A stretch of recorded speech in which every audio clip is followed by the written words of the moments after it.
everybody, and welcome to a quick look at a car which I think to many petrolheads could be considered rather unexciting, but I would argue is actually anything but. This is George's 2007 Porsche Cayman. Now, it's almost a nervous tick to want to say S after that, but this is indeed not an S, not an R, not a GT4, nothing of the like. This is a plain, simple, honest-to-goodness Cayman. And there's me trying to go into 6th gear already, and I wouldn't have very much luck doing that because this is a 5-speeder. Now, the reason I believe this car is rather exciting is because it is an ideal first sports car. If you're looking to buy your first exciting sporty car, I suspect it's not unreasonable to think you might have, say, £10,000 to £20,000 to spend, and you could well be looking at Porsches. And for that money, you could buy a 911. In fact, you could buy an example of my favourite 911, the 996. And I've done a number of videos on those, and I really do love them. However, there's a few things that, well, aren't great about them. The interiors are a little bit naff, they are quite old now and so can occasionally throw you very large bills, and not everybody's actually that fussed about having a 911. If you want something that still has that famous badge on the front of it and delivers you the sports car experience, the Cayman could be your man. And there's a lot to love about this car because it's one of those real cars that is a jack of all trades, master of none, without that being sort of damning with praise.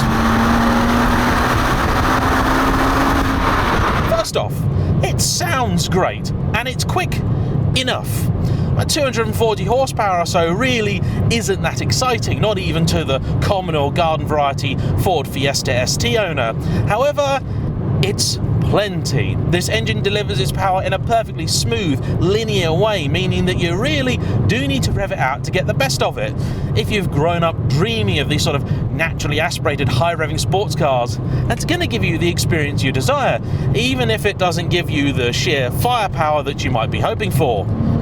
The gearbox is sweet, delicious, and although it lacks that 6th ratio, these 5-speeders were apparently a lot more reliable. I don't know why they bothered fitting a 5-speed at all, because even the 968 got a 6-speeder. Presumably a bean counter somewhere in Germany decided that losing a cog was going to make them a couple more Deutschmarks. Who can say?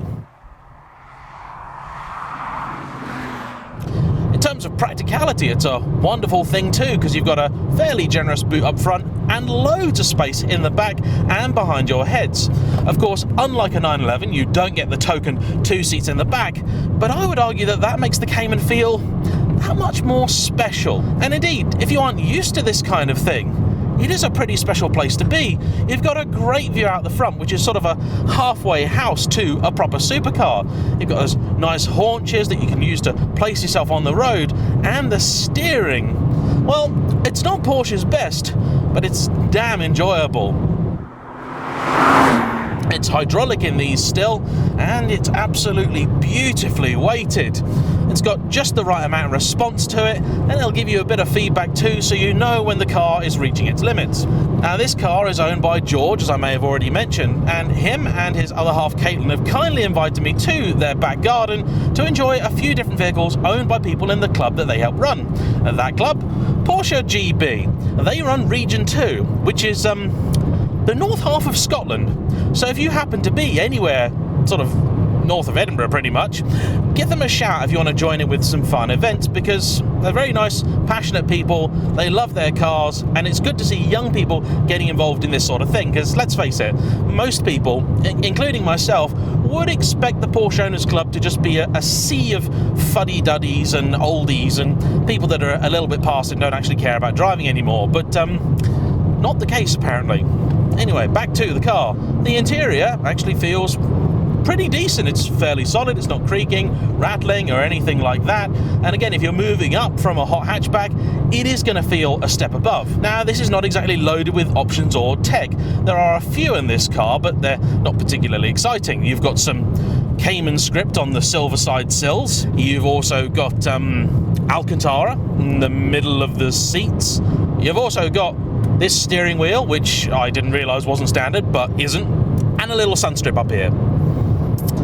That's about it. You don't even get climate control, which is fine because this has air conditioning, and frankly, that is all you need. I've never really understood the actual benefit of climate control myself. And when you have a beautiful road all to yourself, the Cayman really does generate everything that you might want from a car.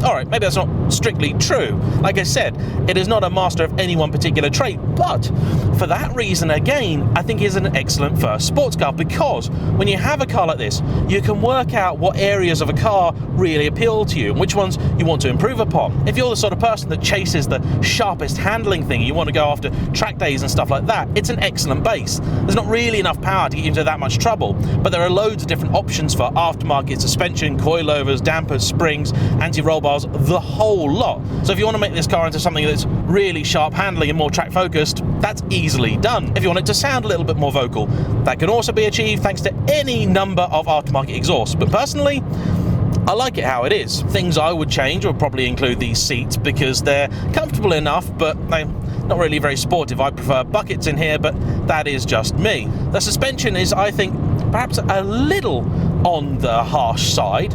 It's not ruinous at all, it's still reasonably comfortable, but I was a bit surprised. I thought it'd be a little bit more compliant, especially when you see the size of the sidewall on those tyres. The lack of a fifth ratio is a shame, but with the standard exhaust at motorway speeds, you're doing around 3,000 RPM and it's still plenty quiet in here. It's a very nice place to be.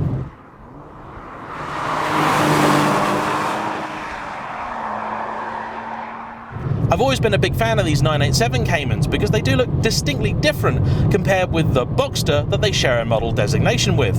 The later cars just turned into sort of 718 coupe or convertible. They didn't really have a distinct identity.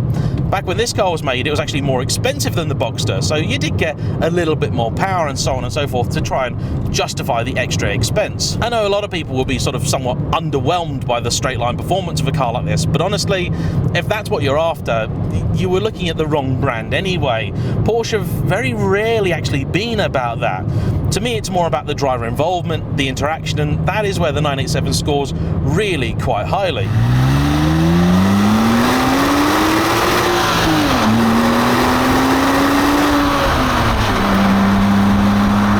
Oddly, second and third don't actually seem that ridiculously long, which they can in some other Porsches.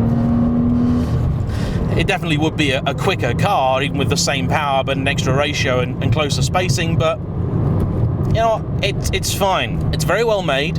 These are cheap to run. Compared with the 944 that George previously had, this is a much, much cheaper car. He works on it himself, and the last service cost the grand total of £100. That's pretty good.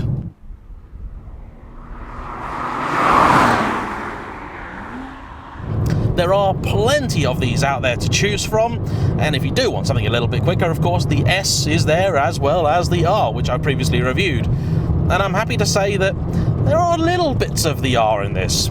Not masses, but just little bits. The setup of this car is also very well suited to not so much the novice driver, but the new sporty car driver.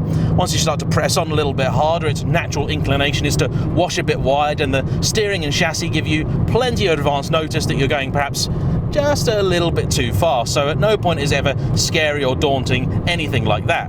As mid-engine cars go, this is about as friendly as you're ever likely to find. Anything sportier than this is also likely to ask a lot of compromises, particularly in terms of storage space, and so for that reason, if you want to progress from, say, a hot hatchback or perhaps even something like a BMW M3, the 987 Cayman is not a bad place to start. There we have it. Please like, comment below, subscribe if you haven't already, and we'll see you all for the next one. Bye bye.